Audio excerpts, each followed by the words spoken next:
I'm in my hometown of Elmira, New York, where Mark Twain is buried, Eileen Collins, Janine Pirro, Brian Williams are all from. Oh, and Tommy Hilfiger. Can't forget the Hilfiger man. But I am here in front of the Civil War historical marker. It needs some new paint. Since, I can't remember when they put it up. But anyways, Elmira Prison Camp, 1864 to 1865, 12,123 Confederate soldiers were held on 30 acres from here east 1/4 mile and south to the Chemung River. Now I'm going to show you the area of where the prison camp is and the border of it. I'm on Water Street. This is, I think, 352 heading east.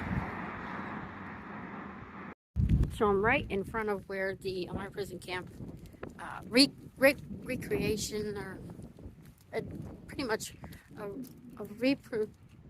my god, I can't even say the word. But anyways, it's just basically what it would have looked like, the camp buildings. But I am on Hoffman Street. I'm heading toward Water Street. And I'm going to see if I can find a marker for where the prison camp boundary was. Because actually a lot of these houses were where the prison camp actually was. It was an army depot, then it turned into a prison camp toward the end of the Civil War. It only lasted a year. And supposedly it was worse than Andersonville in the north, but they don't have really that many documentation about it from what I've seen.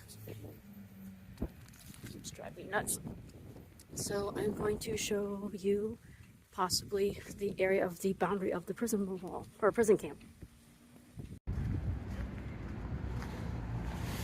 And like I said, right off of Water and Hoffman, here is a marker for the military and prison camp. 1864, or 1861 actually. Okay, 1861 is when it was a military camp, military depot, whatever. And then 64 to 65 is when it became the prison camp.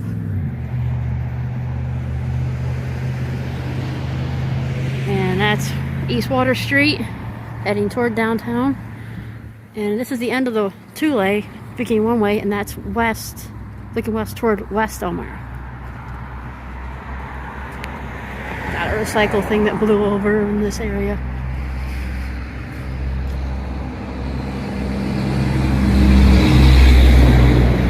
So Foster Ave is the next street up, going up the one way. That is the edge of the boundary as well. And I'm going to basically walk back to where the walls of the prison camp would have been. I will leave in the end of the video a few pictures I found, and of course a link in the description of the prison camp. There is a video I found out all about them with these buildings. They made to look like what was there when the camp was open. From what I remember in my research about it, the camp was called Elmira. They called it Elmira because a lot of people died in that one year. But it wasn't as bad as Andersonville, because at least here they had buildings for the prisoners. Over time they gave them less and less. Unfortunately, cutting costs. You know how the government does its thing. And unfortunately, there was a train wreck carrying Confederate soldiers that were on their way to Elmira, and that was near Shahola, PA, on the Delaware River, I think. Yeah. Well, they unfortunately did not make it, but in a way, based on the things I see about Elmira prison camp, I guess that was a good thing, whatever. I think this is the old Water Authority building. Now, I'm pretty much right in where the camp was. So all this would have been like all those buildings, like that long brown one. So yeah, they would have been all around in here. Then they had tents. I've been up here once since I found out about it, because like I said, I'm born and raised here, if you got the early clip. Dedicated to the soldiers who trained at Camp Rathbun, May 1861 to 64, and the Confederate prisoners of war Incarcerated here at Camp Chemung, July 1864 to 65. So 1 whole year. My hands are shaking, it's so cold. Flagstaff located inside the main entrance of the camp, northwest corner of the property at 1722 Windsor Ave. Donated by Paul and Norma Surlis. I think that's how you say her last name. Dedicated under auspice, I guess. Chemung Valley Living History Center, Mayor James Hare, City of Elmira in 92.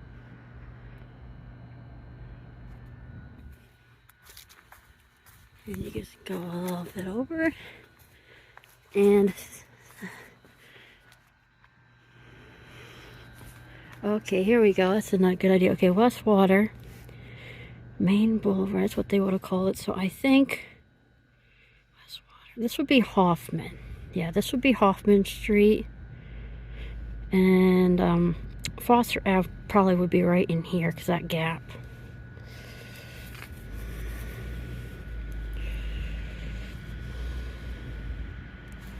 I just saw it.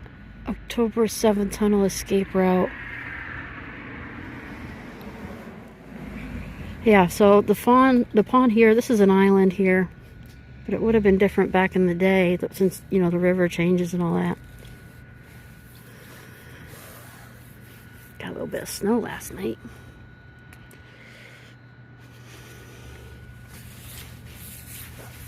I'll brush it off best I can.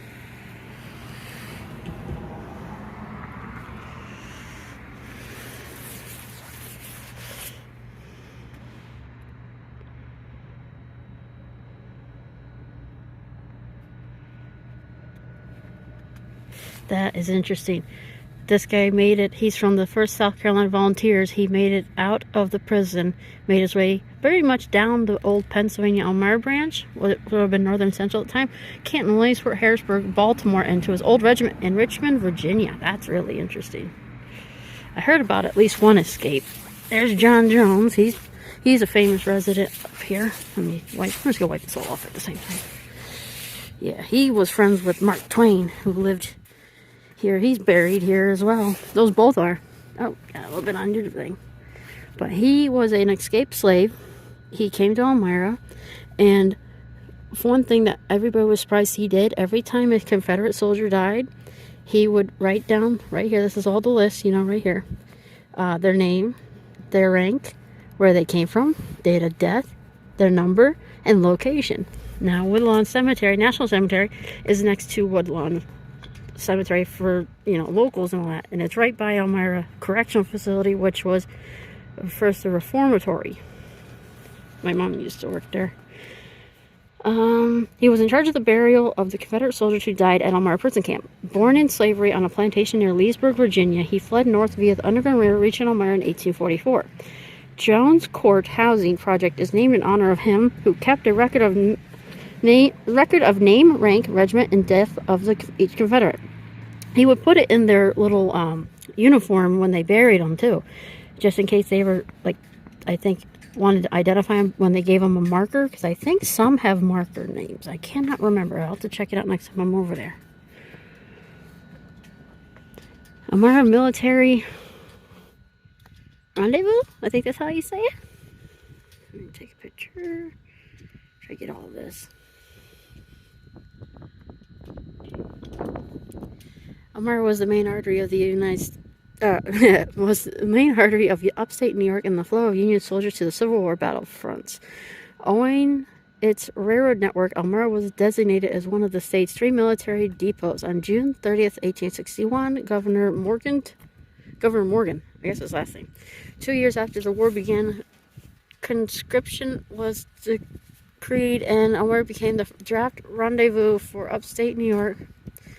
The first call of troops came April 15th, 1861. Company K of the 23rd Regiment New York Volunteers was raised.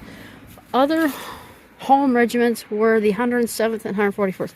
I knew about this one, and I think I heard about this one, but I don't remember that one when we were down at Gettysburg.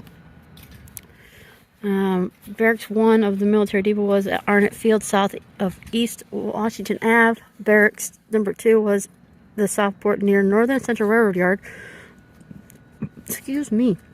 That is where Cummins Center Parkway and Kenyon Ave, they touch, but it's like in that open area. That's where the train yard was. So somewhere in there.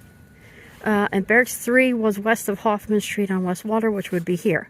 In all, 24 infantry regiments, 4 artillery companies, and 6 cavalry units were mustered here. A total of 20,796 officers and men.